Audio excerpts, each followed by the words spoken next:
Janasena Telugu Desam party నిన్న మంగళగిరి నియోజకవర్గంలో నిర్వహించిన జైహో బీసీ సభ అటర్ఫ్లాప్ అయింది.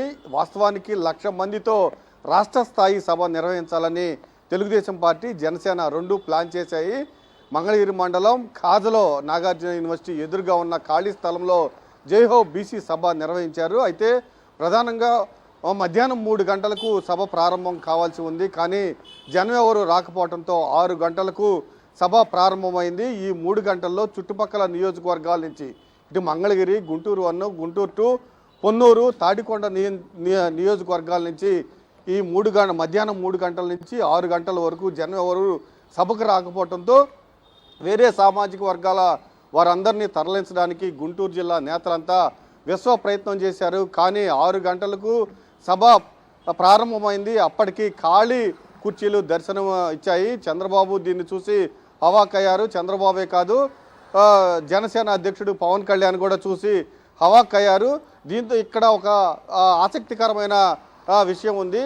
మంగళగిరి నియోజకవర్గం నుంచి లోకేష్ పోటీ చేయనున్నారు. పూర్తిగా గతంలో ఒకసారి 2019లో పోటీ చేసి ఓడిపోయారు. మళ్ళీ మంగళగిరి నియోజకవర్గం నుంచి పోటీ చేయనున్నారు. అయితే మంగళగిరి నియోజకవర్గంలో 70 నుంచి 75,000 మంది బీసీ ఓటర్లు ఉన్నారు. కనీసం అందులో 10% కూడా సభకు వచ్చిన దాఖలాలు లేవు. పూర్తిగా బీసీ సభ పేరు పెట్టారు. ఇతర సామాజిక వర్గాలకు సంబంధించి జనాన్ని తరలించే ప్రయత్నం చేశారు. ఆ ప్రయత్నం కూడా విఫలమైంది.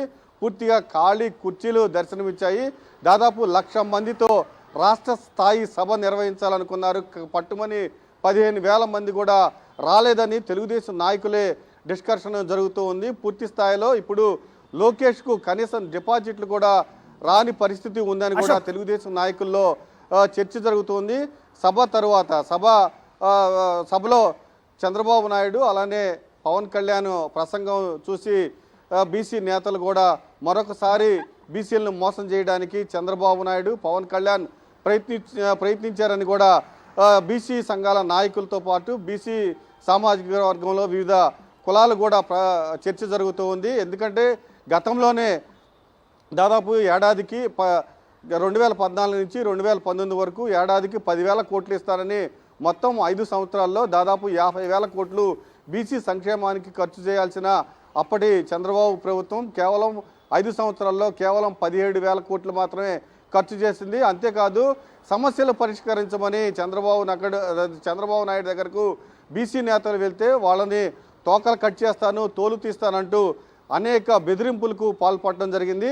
పూర్తిగా వైఎస్ జగన్మోహన్ రెడ్డి ప్రభుత్వం చూస్తే ఇప్పటికే 2,55,000 కోట్లు డీబీటీ ద్వారా సంక్షేమ పథకాల ద్వారా లబ్ధిదారులకు పంపించారు. అందులో 1,71,000 కోట్లు సంబంధించి బీసీలకు నాన్ డీబీటీ అలానే డీబీటీ ద్వారా అందించడం జరిగింది.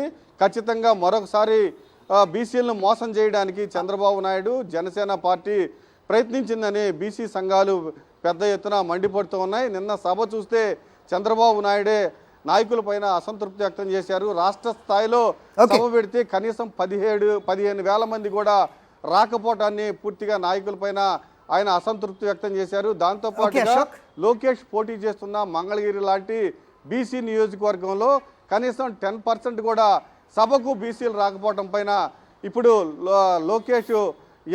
లోకేష్ పోటీ పైన కూడా ప్రభావం చూపుతుంది. పూర్తిగా బీసీ నిన్న జనసేన తెలుగుదేశం పార్టీ నిర్వహించిన బీసీ సభ ఏదైతే ఉందో అది పూర్తిగా అటర్ఫ్లాప్ అయింది. పూర్తిగా మరొకసారి చంద్రబాబు నాయుడు అలానే పవన్ కళ్యాణ్ బీసీ మోసం చేయడానికి మాయమాటలు చెప్తున్నారని కూడా బీసీ సంఘాలకు సంబంధించిన నాయకులు మండిపడుతూ ఉన్నారు. Right, okay Ashok.